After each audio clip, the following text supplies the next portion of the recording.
سڵاوتان لێبێ و ئەم کاتتان باش. دەوترێت شوێنەوار و ناوچە شوێنەواریەکان لە هەرێمی کوردستان لەژێر هەڕەشە و مەترسی جددی ئەو کەسانن کە دەیانەوێ پارچەی شوێنەواری بدۆزنەوە بە نایاسایی و دواتر لە پێناو خازانجێکی مادی بیفرۆشنەوە. دەستگا ئەمنیەکان دەڵێن هەموو ڕێکارێکیان تونند کردوتەوە بۆ ئەوەی ڕێگە لەو کەسانە بگرن. هەرچەندە هەندێک جار باز لەوە دەکرێت بەرپرسی حیزبی لە پشتی ئەو کەسانن کە لە ناوچە شوێنەواریەکان بە دوای پارچەی شوێنەوار دەگەڕێن و دەیفرۆشنەوە. دەمەوێت بپرسم تا چەندە چاکسازیەکانی هەرێمی کوردستان ئەو کەسانی لە خۆگرتووە کە بە دوای پارچەی شوێنەواری گەڕاون و فرۆشتویانەتەوە. ئێرە یەکێکە لە ناوچەکانی شاری سلێمانی. ئەم شوێنە بۆ 4000 ساڵ پێش ئێستا دەگەڕێتەوە. لەگەڵ تیمێکی بیانی ئێمە لێرەوە بن کۆڵ دەکەین. ئێوەش لەگەڵمان بن.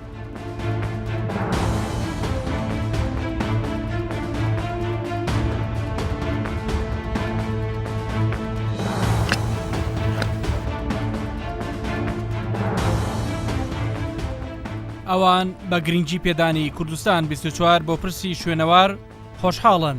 بەوردی دەگەڕێن بۆ دۆزینەوەی دوایین بەرد و دیواری ناوچە شوێنەواریەکە. کارکردن لەم شوێنە چەند وەرزێکی خایاندووە. بەشێک لە کرێکارەکان بە تەواوی شارەزای کارەکە بوون کە دەبێت چۆن هەڵکۆڵین ئەنجام بدەن. دکتۆرە ئالین مامۆستای زانکۆی سۆربۆنی فەڕەنسایە، پسپۆڕی شوێنەوارە، لەگەڵ ستافەکەی سەرقاڵی کارکردنن. ئەو دەڵێت پاراستنی ئەم ناوچەیە نەکتەنها بە مانای پاراستنی مێژووی کوردستان دێت، بەڵکو واتە پاراستنی مێژووی مرۆڤایەتی. نایشارێتەوە هەموو پارچەکان بۆ لێکۆڵینەوە دەبنەوە بۆ فەڕەنسا، دواتر بەشێکیان دەگەڕێتەوە بۆ هەرێمی کوردستان و هەندێکی دیکەیان لە پێشانگا و مۆزەخانەکانی ئەوروپادا دادەنرێ و ناگەڕێتەوە. ئەم بابەتە جێگای سەرنجی ئێمەیە. من لە توی ناشارمەوە خەڵکانێک هەن کە کورد زمانن ئەگەڕێن بۆ ئەوەی کە پارچەی شوێنەواری بدۆزنەوە دواتر بیفرۆشنەوە. گریمانە بکە ڕەنگە بەشێک لەم پارچەی هەڵبگرن و بێن لە وڵاتی وەکو فەڕەنسا لە پاریس بیفرۆشنەوە و پارەیەکیان دەست بکەوێت. تۆ پەیامت چییە؟ تا چەنە ئەمە سامانێکی نیشتیمانیە بێ بپارێزێ پەیامت بۆ ئەو کەسانی خەریکی کارێکی لەو جۆران؟ یەکێک لە ئەولەویاتەکان پێویستە پارێزگاریکردن لە میراتی کوردستان بێت، چونکە ئەم ناوچەیە یەکێکە لەو ناوچانەی کە بە نزیکەی دەستی لێ نەدراوە و لێکۆڵینەوەی لەسەر نەکراوە. تێکدانی ناوچەکەش کارێکی یەکجار ناپەسەندە، چونکە بەم شێوەیە نەک تەنیا مێژووی کوردستان بەڵکو بەشێک لە مێژووی مرۆڤایەتی دەسڕێتەوە. لەبەر ئەوەی ئێمە وەک مرۆڤ پەیوەندیمان بەیەکەوە هەیە. بە تێکدانی دیوارێک لێرە مێژوویەکی تێر و تەسەل تێک دەچێت و نامێنێت. It is a complete history that is removed and destroyed. لە وڵاتەکەی خۆت لە فەڕەنسا کەسانێکەن هەوڵبەن پارچەی شوێنەواری دەست بخەن بە نایاسایی بە غیر قانونی. It is completely forbidden to sell. لە پاریس فرۆشتنی پارچەی ئاسەواری قەدەغەیە. ئێمە لە نزیکەوە لەگەڵ پۆلیس کار دەکەین. پۆلیسیش هەڵدەدات کۆتایی بە قاچاغبردنی پارچە ئاسەواریەکان بێنێت. ئەگەر کەسێک بیەوێت پارچەیەک بفرۆشێت ئەوە پۆلیس ئاگادار دەکەینەوە. ئەوانیش پرسمان پێ دەکەن. ئەگەر پارچەکە ئاسەواری بوو ئەوە پۆلیس پارێزگاری لێ دەکات. لێرە تەنیا چەند سەمپلێک بۆ لێکۆڵینەوە وەردەگرین. ڕەزامەندی بەڕێوەبەرایەتی شوێنەوار وەردەگرین تا ئەم سەمپلانە بۆ لێکۆڵینەوە ببینە دەرەوە عێراق. بەڵام دواتر دەیانگەڕێنینەوە. تەنیا ئەو پارچانە نەبێت کە لە ئەوروپا لە پێشانگەکاندا دادەنرێن.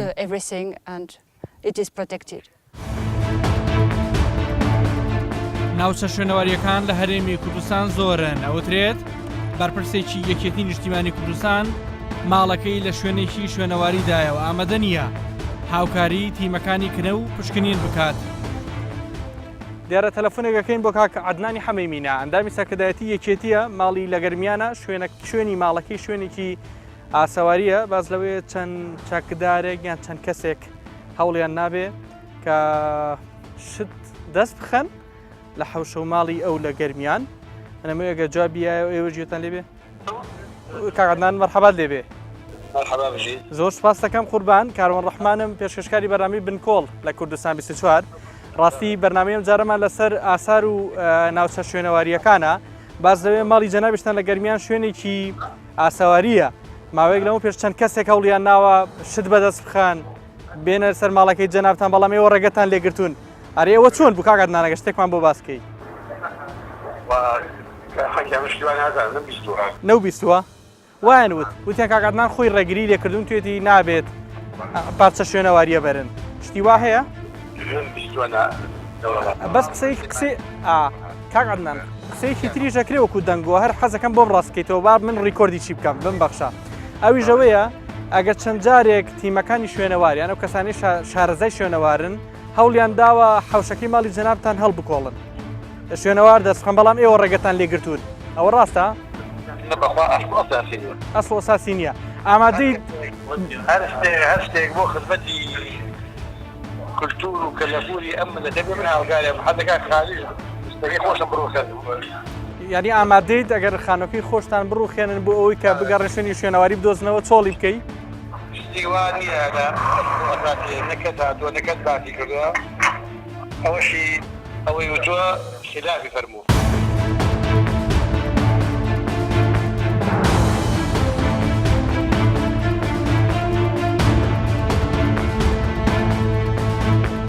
لە ماوەی ڕابردوو لە ناوچەکانی پێنجوێن و بەرزاییەکانی گوندی زێوێ چەند ناوچەیەکی دیکە دەستگیراوە بەسەر ئامێری گەڕان بە دوای پارچەی شوێنەواری کە لەلایەن چەند هاوڵاتیەکەەوە بەکار هاتووە بۆ ئەم کارەش زۆر جار ئامێری دۆزینەوەی مین بەکاردەهێنرێ مەبەستەکەش گەیشتنە بە کانزا و سکەی زێڕ و زی و دەستگا ئەمنیەکانیش دواتر دۆخەکەیان کۆنتترۆل کردووە هەندێک لەو پارچانەی دەستی بەسەرداگیراوە دواتر ڕادستی مۆزەخانەکان کراوەتەوە مۆزەخانەی سلێمانیش کە دووەم گەورەترین مۆزەخانەی عێراقە لە چەند ساڵی ڕابردوو ڕێژەی سەردانیکەرانی بەهۆی شەڕی داعش و قەیرانی دارایی و نەبوونی داوامی قوتابخانە دابەزیوە لەو پارچە دزراوانەی بەدەستگەیشتووە هەندێک جاریش هاوڵاتیان بە دیاری پارچەی شوێنەواریان پێشکەشی مۆزەخانەکە کردووە بەڕێبەری مۆزەخانەکە ئەگەرچی لەگەڵ توندکردنی یاسای پاراستنی شوێنەوارە بەڵام لە هەمان کاتدا نایشارێتەوە زۆر جار پارچەی دزراوی شوێنەوار کە بۆیان گەڕاوەتەوە لە بنەڕەتەوە لە هەرێمی کوردستانەوە دزراوە و براوەتە وڵاتێکی دیکە ئێستا قاچاقچێتیکردن بە شوێنەوارەوە هەستی پێەکەن ئێوە کاک کاشم وەکو مۆزەخانە خۆی ئەکرێت بڵێن دەستگاکانی ئاسایش و پۆلیس بەسپاس و هاوکارێکی زۆر باشی ئێمن کە ئەو کەسانە ئەو ئامێرانە ئەگیرێت کە ئاسایش و کە ئەو هاوڵاتیانە بڵێن ئەو کەسە قاچاقچیانە بە ئامێری پشکنینی کانزا گەڕان بە دوای کانزا ئەوانە دەستی زۆر بەشێکی زۆر دەستی بەسەرگیری سەر لە لای ئێمە زۆر باشە هەن ئێستا بە ئامێری دۆزینەوەی کانزاوە بگەڕێن هاوڵاتی هەیە خۆی ئەگەر هەش بێگومانەوە بە بەڕون و ئاشکرانیە بەدزیەوەی بەڵام بە خۆشحاڵیەوە پێتان ئەڵێم کە دەستگاکانی ئاسایش وەکو پاسەوانێکی زۆر باش پارێزەری ئەو شوێنانن و دەستی بەسەر ئاگیرێت لەمەوەی ڕابردوو لە ناوچەی پێنجوێن لە زێوێ باشە چەند کەسانێکە بوون لە قەڵای سەنگی سیاو لە هەورامان نزیکی بیارە کەسانەکەن گەڕاون بەڵام بازڵەوە کرد زۆر جارم کەسانە بە کەسانی ئەمنی خۆیانە ناسێنن خۆی ئەو کەسانە بۆ پەردەپۆشکردنی تاوانەکەی کە ئەیکەن خۆیانە خەنە پاڵ لایەنێکیا هێزێکی ئەمنی بۆ ئەوی وابکەن ئەگینا بە دڵنیا پێتەڵێم هیچ هێزێکی حکوومەتی هەرێم کارێکی نایاسایی ناکات چکە لێپرسینەوەی یاسایی زۆر توندیان بەرامبەر ئەو کەسە ئەکرێت ئەگەر کەسێکی هێزی ئەمنی بێت و بە ئەو کارە بکاتچکە تەنها شوێن ڕێگە پێدراو بێ بەکاری هەڵکۆڵین بەڕێوەبەرێتەکانی شوێنەوارە لە هەرێمی کوردستان ئەوترێ بەرپرسی حیزبی و حکومی هەیە کە ئەگەڕێت بۆ دۆزینەوەی پارچە شوێنەوار بیستانە زۆر نەخێت بەرپرسی حیزبی و حکومی نەخێت بەڵام ئەکرێت زۆر کەس پشت بۆ بەرپرسێکی حیزبی بەریاخ حکومی بەڵێ من بەڵێ ئیش بۆ ئەوە تونترین سزا چییە بۆ کەسێک کە بێ دەستکاری شوێنێکی شوێنەواری بکە یان پارچەیەک ببات ماوەڵی پێ بکات بیفرۆشێتەوە بە دەروی وڵات سزای توندەکە چییە؟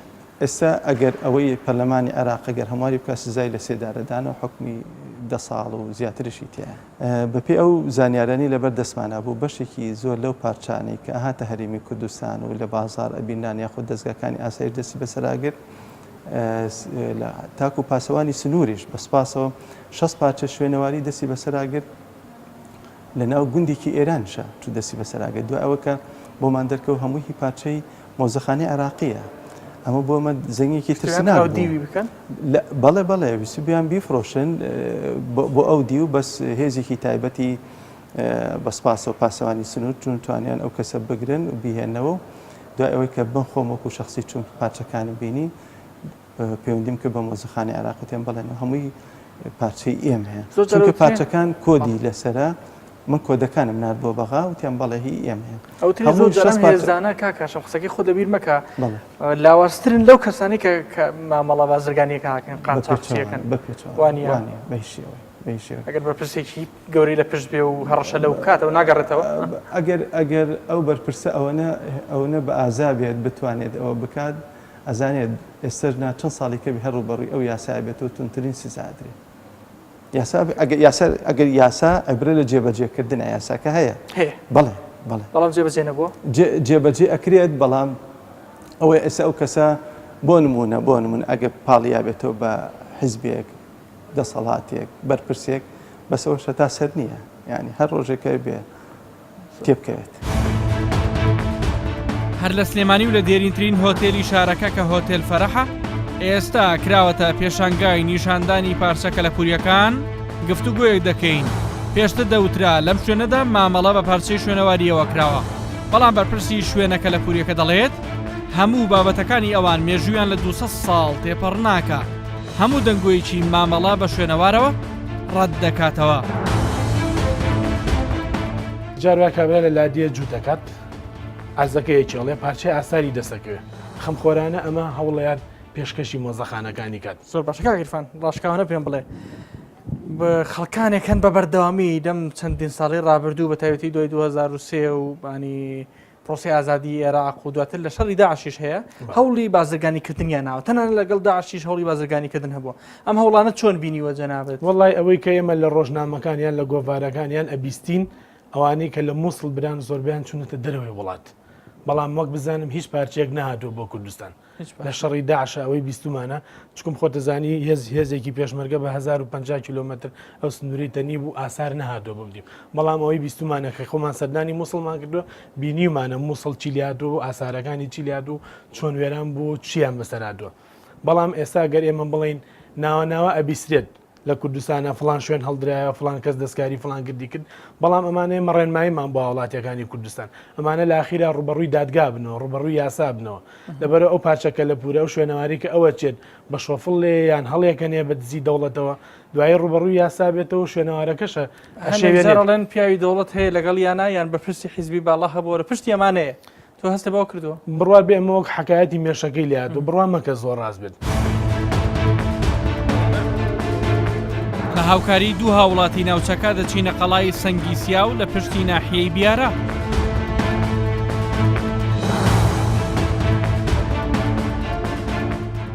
ئێرە قەڵای سەنگی سیاوە سەر بە گوندی نارنجڵە سەر بە ناحیەی بیارەی پارێزگای هەڵەبجە لە سیانزەی سێی ئەم ساڵ دەنگی تەقینەوە دەگا بە گوندنشینانی گوندی نارنجڵە لە شەودا. دوایەوە چەند جارێک دەنگەکە ئەبیستنەوە ئەوان تیمەکانی ئاسایشی ناوچەکە ئاگدارەکەن لەوەی دەنگی تەقینەوەیەک دەنگێکی بەهێز و بەرز لە ناوچەکە دروست بووە و لە نزیکی قەڵای سەنگی سیاوە یان با بڵین لە ناو قەڵاکەیە ئەوترێت تیمەکانی ئاسایشی ناوچەکە هاتوونەتە ئێرە، بەڵام کاتێک گەیشتون لەلایەن ئەو کەسانی کە کاری تەقانەوەکان ئەنجام داوە و کە ئەوترێ بۆ دۆزینەوەی شوێنەوار لێرە بوون و کاری تەقینەوەکەیان بە مەبەستی دۆزینەوەی پارچەی شوێنەواری گرانبەها کردووە لەم قەڵایە بە تیمەکانی ئاسایشیان وتووە کە بە هیچ جۆرە نزیک نەبنەوە ئەوان هێزێکی ئەمنی دیکەن لەسەر و هێزەکانی ئاسایش. تا ئێستا ڕوون نییە قسەی جۆرە جۆر دەربارەی ئەو هێزە ئەکرێت دەربارەی ئەو کەسانە ئەکرێت، بەڵام ئەوەی کە گرنگە لێرە ئەوەیە کە ئەو کەسانە گەڕاون بۆ دۆزینەوەی پارچەی شوێنەوار. ئێمەش بێگومان بەڕێەکەوین بۆی نزیک بینەوە لە قەڵاکەوە لە ئەشکەوتەکە تا بزانین لە نزیکەوە دیمەنەکان چۆنن و چین. لەگەڵمان بن.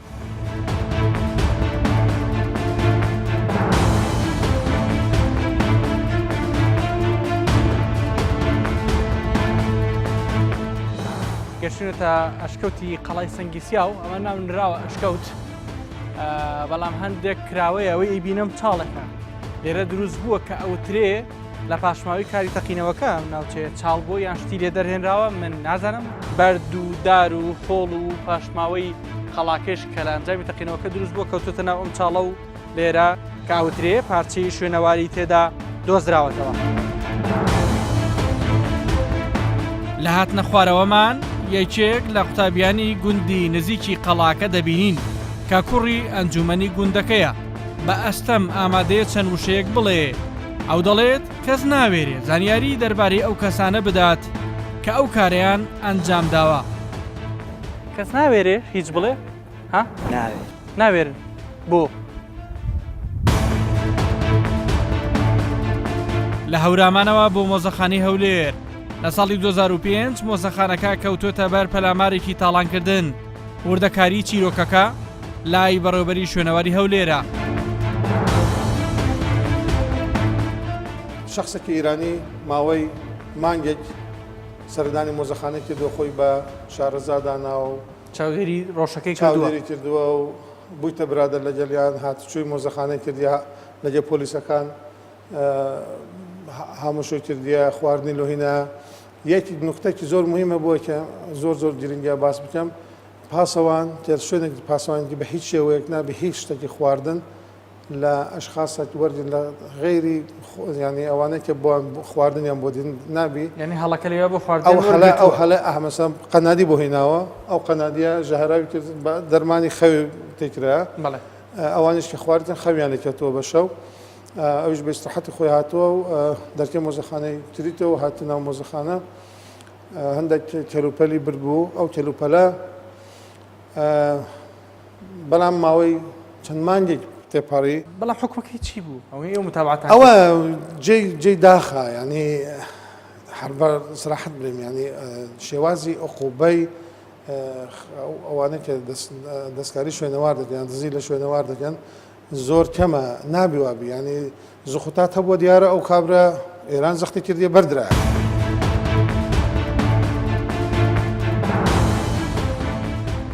ئەم بەڕێوەبەرە کە ڕاشکاوی زۆر لە قسەکانی بەدی دەکرێت نیگەرانە لە سادەی و سووکی جۆری سزای ئەو کەسانەی کاری لەو جۆرە دەکەن و نایشارێتەوە.